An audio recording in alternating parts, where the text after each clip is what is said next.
Dictation start now. I rise to command the Constitution Amendment Bill seeking to have an impartial and multi-member election commission. The object of the bill is simple but important. It seeks to provide for a multi-member election commission, removal of the members of election commission, including the chief election commissioner, from office only, in like manner and on like grounds as a judge of the Supreme Court, and powers to the election commission to make rules for regulating its own procedure, etc. The present position under Article 324 of the Constitution is that the direction and control of the preparation of the electoral rolls for and the conduct of all elections to Parliament and to the state legislature and of the offices of the state legislature and of the offices of the president and vice president are vested in the election commission. Clause 2 of the article visualizes that the election commission consists of the chief election commissioner and such number of others election commissioners as the president may from time to time fix. But unfortunately, the commission continue to be a single member body in spite of the demand in Parliament, the press and the public platform.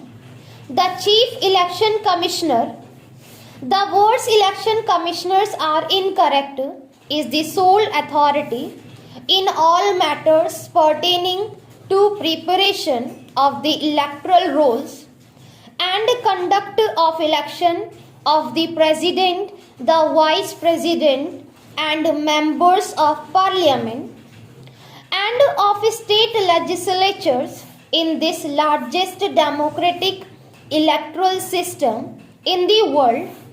The instrument of one single individual with this task, which has a great bearing on the functioning of a democratic institution, is not desirable. What are the duties and functions entrusted to the election commission? Under the constitution and the law, the functions of the chief election commissioner are: he superintends, direct and control elections to parliament, the state legislatures and to the offices of the president and vice president. He is also responsible for preparation and revision of electoral rolls. For all these elections, it is his duty to see that the electoral rolls are kept up to date at all times. He is required to superintend election, to fill casual vacancies in parliament and legislature. He is required to give his opinion under Article 103 and 192 when a vital question arises, whether of parliament or of a state legislature, subject to any of the disqualifications.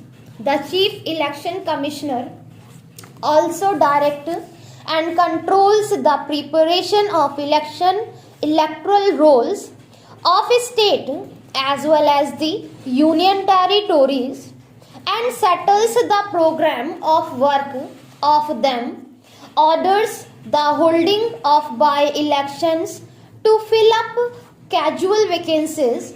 He supervises the work of the chief electoral officers in states and union territories regarding elections.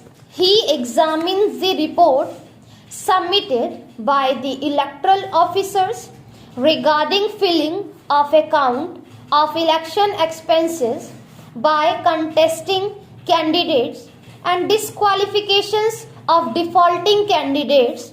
He considers and takes decisions on representations for removing disqualifications incurred by the candidates.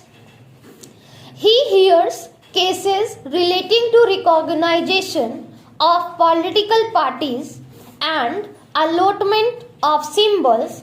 He prepares the reports on general election and perform certain duties required under the representations of the People's Act 1950 and 1951 and the rules made thereunder. He undertakes extensive tours for supervising the preparation of electoral rolls and conducts elections also and holds conferences. He also attends to administrative and financial matters pertaining to the Commission's organization and its functions. These are, in short, the functions of the Commission. Would it be possible for one individual to do full justice to the task assigned to the Commission? And can a single individual loaded with so many important duties present a picture of efficiency and impartiality? In my opinion, he can never. In this respect, it would be worthwhile to quote what the Joint Committee on Amendments to Election Law had said. It is a committee constituted by both houses of parliament.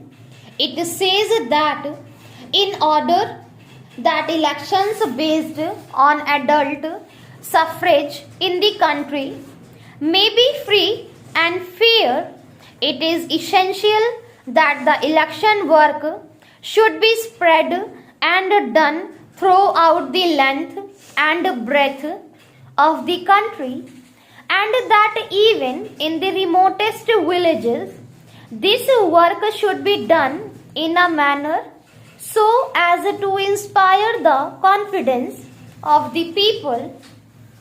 The election machinery should be such that it may function effectively in every village, town and city in an independent, impartial and fair manner.